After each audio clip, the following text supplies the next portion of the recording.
Alors bonjour les gars, bienvenue sur ma chaîne Détection Pêche Passion. Alors petit compte rendu de mon ouverture de pêche puisque j'ai acheté donc ma carte de pêche et je suis allé pêcher notre bonne vieille Charente, mon beau fleuve Charente.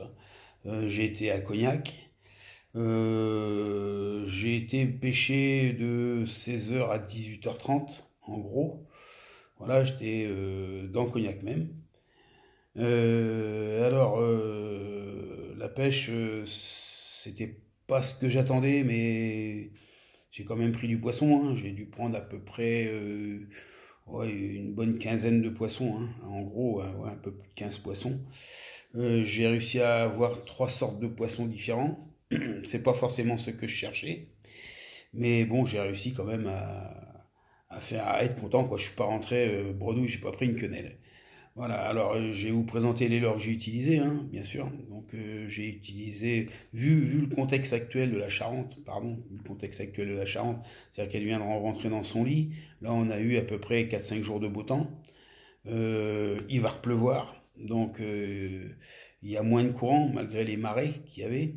Les coefficients sont en train de baisser, donc on doit être dans des coefficients de 60 maintenant. Donc il y aura un petit peu moins de courant. Donc j'avais décidé de pêcher de deux façons différentes. La première, de faire les bordures, puisque l'eau est très chargée, il y a beaucoup l'eau est colorée. Donc utiliser des leurres Fire Tiger pour voir ce que ça donne.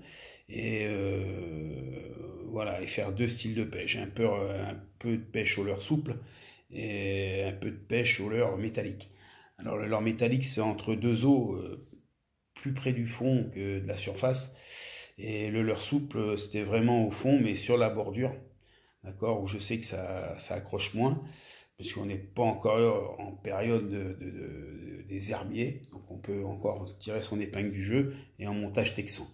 Alors j'ai commencé à pêcher avec des leurres souples, des petits leurres souples. Alors j'ai pêché avec une imitation d'écrevisse, parce que ben, vu qu'il y en était beaucoup d'eau ici, je pense que les poissons, ils ont dû se gaver d'écrevisses, à mon avis, je pense, parce que les écrevisses dans leur trou, ils sortent, donc les poissons devaient être en train de les bouffer. Donc j'ai pêché avec une imitation d'écrevisses que j'ai... Voilà, une imitation, les écrevisses, voilà, c'est cela que je pêchais, hein. Maintenant, vous cherchez, vous trouvez la bonne couleur. Moi, je prends des couleurs comme ça parce qu'il y a beaucoup d'écrevisses françaises où je vais pêcher. Donc j'avais mis ça avec un hameçon texan, d'accord, de chez BKK. C'est des hameçons Muse, c'est des bons petits hameçons, ils sont assez solides. Et au bout, j'avais mis un hameçon articulé, c'est-à-dire j'ai fait un montage avec ça et ça, voilà. J'ai fait un montage avec ça, c'est les hameçons BKK, vous voyez, c'est marqué en haut. Voilà, et numéro 6, vous avez des numéros 2, voilà, enfin, bref, vous prenez l'hameçon. Et au bout, j'ai décidé de mettre ça pour voir. D'accord. Donc ça marche très bien. Donc j'avais eu des bons résultats l'année dernière. Pas forcément sur des petits black bass, même sur des gros. Alors je sais, bon, il y en a qui vont dire ouais mais c'est la fraie et tout. Je suis désolé, je n'étais pas sur le parcours no kill où il y a des très gros black bass. J'étais sur la Charente, et à la Charente, il n'y a pas des black bass partout. Là où je suis tombé, malheureusement, il y avait quelques black bass. Donc j'ai pêché avec ce système de montage là pendant une vingtaine de minutes et j'ai arrêté parce que j'ai pris beaucoup de tapes dedans. Donc je pense que c'est des petits black bass, hein. Donc avec ce leurre-là, j'ai rien pris du tout. J'ai rien pris du tout. Ce montage-là, rien du tout. Mais non, ça voulait dire que le leurre quand même attractif pour les petits black bass. Donc je pense que sur les gros, ça devrait le faire avec. Ensuite, donc j'ai changé de leurre. Je me suis amusé à pêcher avec un leurre Kick Ringer. Celui-là, là. Voilà. D'accord. Donc le petit Kick Ringer en coloris watermelon. Alors là, c'est avec une tête plombée normale de chez Delalande, hein. Là, j'ai pris une seule touche, mais une sacrée cartouche. Pareil sur la bordure, parallèle à la berge. Là, j'ai pris une grosse cartouche. J'ai pas réussi à. J'ai tenu un peu le poisson et ça a lâché. Alors, je sais pas ce que c'était. J'en ai aucune idée. Je pense pas que c'est un black bass parce que un black bass, ces leurres-là, il les engamme sans problème. Alors, fait pas peur du tout, hein. Un petit black bass de 20 cm, il engamme ça, mais une force. Mais bon, là, c'était un gros truc, ça. Bien comme il faut. J'ai rien pris, donc j'ai dit, bon, bah, j'ai insisté un peu. J'ai pas essayé au large, j'ai pêché que sur la bordure avec les leurres souples. Hein. Je voulais pas m'emmerder, il y a un petit peu trop de courant au large. Donc j'ai pêché encore pendant 20-25 minutes avec. Vu que j'avais rien fait, j'ai arrêté, j'ai dit je vais changer. Alors j'avais prévu de pêcher avec des leurres dures aussi, des leurres dures ou des lames métalliques, des leurres métalliques. Donc j'ai pêché avec un petit spintail, hein, les petits spintails que tout le monde connaît, devrait connaître, quoi. Hein, voilà, je vais vous en présenter un. Celui-là en couleur version pareil, avec la couleur Fire Tiger, là celui-là il est blanc et rouge parce que les Fire Tiger, bon je sais pas si je les ai mis. Alors c'est pareil, j'ai pêché sur la bordure, alors là deux lancers, les perches. Alors là je suis tombé bien, et je suis tombé sur un truc qui avait 4-5 perches. Euh, j'ai pris la plus grosse en photo, les autres photos je les ai enlevées parce que c'est un peu plus petite. Donc elles étaient toutes à peu près du même gabarit, quoi, elles faisaient à peu près 20, entre 20 et 23, 24, donc la plus grosse est pris 23. Donc j'ai pris en photo, j'essaierai de la mettre à la fin pour vous la voyez. Donc là je suis bien content, je dis ça y est, j'ai trouvé. Moi j'étais toujours sur la bordure en parallèle ou alors jusqu'à 1 mètre, pas plus, pour pas que ça rentre trop dans le courant. C'est 4 grammes, c'est un peu léger. Et puis j'ai eu la surprise aussi de faire un petit black bass, pareil sur la bordure en parallèle. Alors en faisant des tractions, voilà, on moulinait, on arrêtait, on descendait la vitesse et hop, on tirait et on relâchait, poum. Il s'est pendu dessus, un petit black bass, bon, pas bien grand. J'essaierai de mettre la photo aussi, vous verrez, c'est un tout petit. Donc, je me suis fait plaisir pendant, on va dire, pareil, hein, encore 20 minutes, 20 minutes, une demi-heure, quoi, voilà. Donc, ensuite, j'ai dit, ben voilà, c'est sur la bordure, bon, ben j'ai un peu trouvé. Bon, maintenant, je vais essayer de prendre un peu plus gros, changer un petit peu, voir. Comme j'avais encore des leurres métalliques, j'ai dit, je vais essayer de pêcher à la lame. C'est pas évident avec du courant. Donc là, j'ai pris une lame Amazonka. Alors, les lames Amazonka, je sais pas si vous connaissez, voilà, c'est ça en gros. Hein. Les lames Amazonka, c'est ça, voilà. Euh, Noir-bleu pour les eaux claires l'hiver et jaune, c'est plus pour l'été. Donc j'ai pris une Amazonka en version Fire Tiger, pareil. Et bah, ça s'est pas fait attendre. En lançant au large, au bout du deuxième lancer, pouf, une masse lourde. Et puis bien, quoi, bah, je me suis dit, tiens, ça y est, il y a quelque chose. Au début, je savais pas, le poisson parallèle, il partait dans le courant. Bon, après, on se rend vite compte que ben, on est en période de frais et euh, de l'alose. Donc, eh ben, voilà, ça remonte à la surface, donc une alose, première belle alose, hein, une alose qui faisait pas loin de 50, hein, avec la lame. Donc, j'étais bien content. Hein, j'ai dit, putain, la lame d'une alose de 50, c'est pas mal. Alors j'en ai pris 3 ou 4, des aloses de 50. Alors c'est pas facile à prendre en photo, parce que les premières, je les ai laissées dans l'eau, d'accord, comme pas sur ces lames-là, mais sur celles que j'utilise. Ces hameçons simples et les ardillons sont écrasés. Donc en branlochant un petit peu, ça se décroche tout seul, et la lose ne sort pas de l'eau et elle repart. Hein, il n'y a aucun problème là-dessus. J'en ai sorti une quand même sur le bord. Alors vous allez voir, c'est un peu le bordel quand on la sort parce qu'on ne peut pas tout faire. Moi, j'ai pas encore de caméra, je devrais en acheter une d'ailleurs, une caméra sportive. Donc avec l'appareil photo, c'est pas facile. Prendre la photo, tout, la lose, ça bouge, hein, c'est assez nerveux. Faut faire très attention parce que c'est un poisson très fragile. Donc j'ai essayé de prendre des photos, ben, c'est pas trop le top. Et puis j'ai réussi à décrocher, ça se décroche assez bien. Et hop, j'ai rebalancé à l'eau, voilà, bon, ben, elle est bien repartie, hein, parce qu'en principe, les aloses qui ne repartent pas, elles remontent tout de suite à la surface et puis elles crèvent, elles vont crever. Donc là, elle est bien repartie au fond. J'ai regardé tout autour. J'ai attendu 5-10 minutes, il n'y a rien qui a remonté, donc j'ai dit c'est bon. Hein. Voilà. Toutes celles que j'avais fait avant, je ne les avais pas sorties de l'eau, elles sont toutes reparties, les hameçons s'est décroché tout seul. Donc avec la lame, j'ai rechangé, j'ai dit tiens, ben, je vais essayer avec le petit spintail envoyé au large pour voir si ça... Je vais essayer d'insister. Et ben, c'est pas manqué, alors là j'ai dû en prendre 10, 12, 15 peut-être des aloses, elles faisaient toutes la même grandeur, par contre elles étaient plus petites, elles étaient moins quali, moins grandes, j'ai trouvé qu'elles étaient moins grandes. Donc je me suis amusé pendant on va dire une bonne demi-heure, et puis je me suis dit stop, ça suffit quoi, voilà. Moi je pouvais pas pêcher sur les bordures parce que voilà, où j'étais c'était pas possible. Donc j'ai dit bon c'est fini pour ce leurre là, voilà. Je vais essayer de rentrer. En rentrant, je me suis dit, tiens, je vais essayer d'insister. Je vais essayer de prendre un autre leurre. J'ai essayé de mélanger les deux. Je vais prendre des leurres souples et des leurres métalliques. Alors j'ai pris une tête plombée à palette, hein, vous connaissez déjà. Je pense qu'il doit en avoir une ici qui doit rester. Là, je sais pas où c'est qu'elle est. Enfin, bref, elle était par là. Là voilà, c'est ça, une tête plombée à palette. Voilà.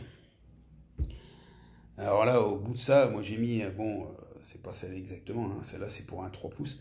J'ai pris celle qui est un peu plus petite, avec l'hameçon un peu plus petit. J'ai pris un leurre 2 pouces, un Rheinz, un petit Rheinz couleur vert de berge, d'accord. Et puis, alors j'ai commencé sur les bordures, pareil, parce que c'est en 5 grammes. Ça a rien donné, ça a rien donné du tout. Et pour finir, j'ai envoyé au large. Alors, bah, rebelote, au bout du deuxième ou troisième lancé, encore poum pendu, touche, la même touche, hein, c'est poum, un truc lourd. Donc là, il faut avoir la canne bien adaptée, bien monter la canne, et puis bah, faire venir au bord. Et j'ai recommencé à reprendre 2 ou 3 aloses, des grandes aloses. Donc là, j'ai dit c'est bon, j'en ai plein mon compte. Ça suffisait, j'étais à 15, un peu plus de 15 aloses de prise. J'ai dit c'est bon, j'arrête. Ça faisait 2 heures, 2 heures et demie que je pêchais en gros. J'ai dit je rentre. Alors, puis bon, le ciel devenait tout noir. Alors je suis rentré, j'ai pris une bonne saucée, parce que j'étais assez loin de la voiture. Et j'ai eu le plaisir aussi de voir des hélicoptères, hein. Je ne sais pas si je vous l'ai dit, j'ai eu 4 hélicoptères. C'était l'émission La Chasse au Trésor qui se tournait là-bas, quoi. Donc les hélicoptères étaient stationnés sur le parc des expositions. Euh, voilà, quand je suis reparti, je suis passé devant, j'ai vu les 4 hélicoptères, les 4 couleurs différentes. Voilà. Voilà ce que j'ai fait. Voilà ma partie de pêche d'hier. Alors, j'ai toujours pas une caméra sportive. J'aimerais bien en avoir une. C'est un peu plus facile pour filmer les touches, parce que là, c'est un peu dur. C'est pas facile. Voilà. Alors, faut m'excuser pour la qualité des images. Je vais essayer de les mettre à la fin. Vous verrez bien ce que ça donne. Voilà mon ouverture que j'ai faite. Ça s'est bien passé. Alors, j'ai un petit mot aussi à dire. C'est concernant ces poissons migrateurs. C'est pas des poissons migrateurs. La lauze, je parle de la lauze, c'est pas des poissons migrateurs carnassiers. S'ils attaquent les voleurs, c'est un réflexe de défense euh, concernant l'état de frais qu'ils ont. D'accord. Et vous ferez attention si vous pêchez dans les villes en version street fishing, ou même à l'extérieur peut-être, hein, il y a des endroits qui passent en réserve temporaire. Regardez bien autour de vous, les réserves temporaires, c'est pour accueillir les poissons migrateurs. Alors, c'est pas dit qu'il y en ait dedans, mais c'est interdit de pêcher tous les poissons. Faut bien vous croire, tous les poissons. Alors, vous faites pas gauler bêtement à l'intérieur d'une réserve temporaire en train de pêcher, même si vous avez rien pris, parce que l'amande, elle est salée, elle est très salée, surtout en période de migration. Alors après, quand il n'y a plus de poissons migrateurs, certainement qu'il n'y a plus de réserve. C'est marqué sur le panneau, hein. La réserve, c'est telle date à telle date. Voilà. C'est un petit truc que je vous donne.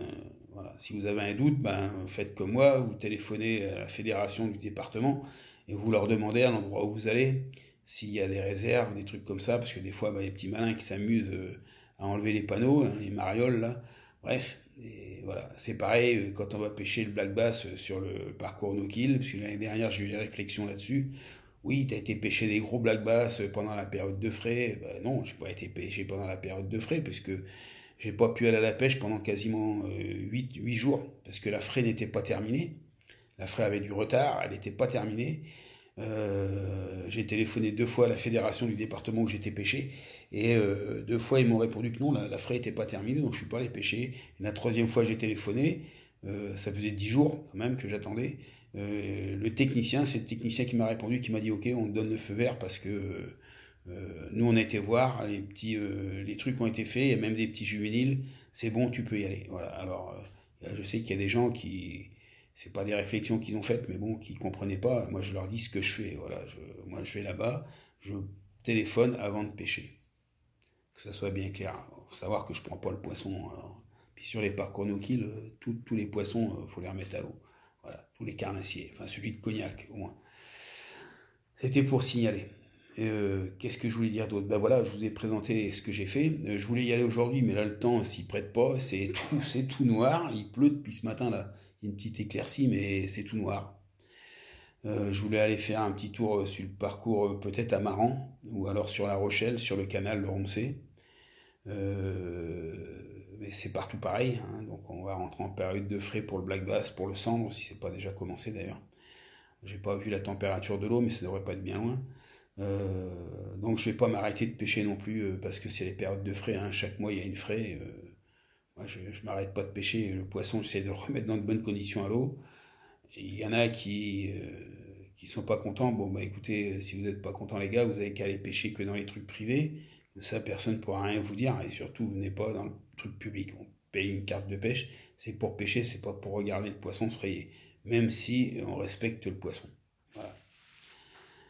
Alors, qu'est-ce que je voulais vous dire d'autre? Ah oui, merci à tous ceux qui regardent mes vidéos, parce que ce que je disais, c'est que j'avais que 50 abonnés, et j'ai des vidéos qui sont vues 1400 fois, alors 400 fois, 500 fois, je sais pas. Ouais, bah, c'est bien, je vous remercie beaucoup, c'est très sympa, donc ça veut dire que c'est peut-être intéressant ce que je dis ou ce que je vous fais voir, je sais pas, chacun fait comme il est, je vous ai dit, moi je suis pas là pour avoir des pouces bleus, comme on dit à la fin de chaque vidéo, ou des commentaires, ceux qui veulent commenter, ils commentent, tous les commentaires sont bons à prendre, hein. Tous les commentaires sont bons à prendre. Tant que personne s'insulte, ça va. Merci encore à vous. Je vais vous souhaiter une bonne pêche, bonne session de pêche. Concernant la détection, j'essaierai d'en faire. C'est que c'est un peu dur quand il pleut, hein, et puis les sols sont très humides. Donc voilà, et comme ils ont prévu une semaine de pluie, alors est-ce que c'est des averses, des orages ou c'est de la pluie continue, je ne sais pas. Ça va être un peu compliqué, mais enfin je ferai du maximum que je puisse faire. Sur ce, je vous laisse. Merci encore d'avoir regardé. Je vous souhaite une bonne pêche et comme on dit, halieutiquement vôtre. À la prochaine les gars.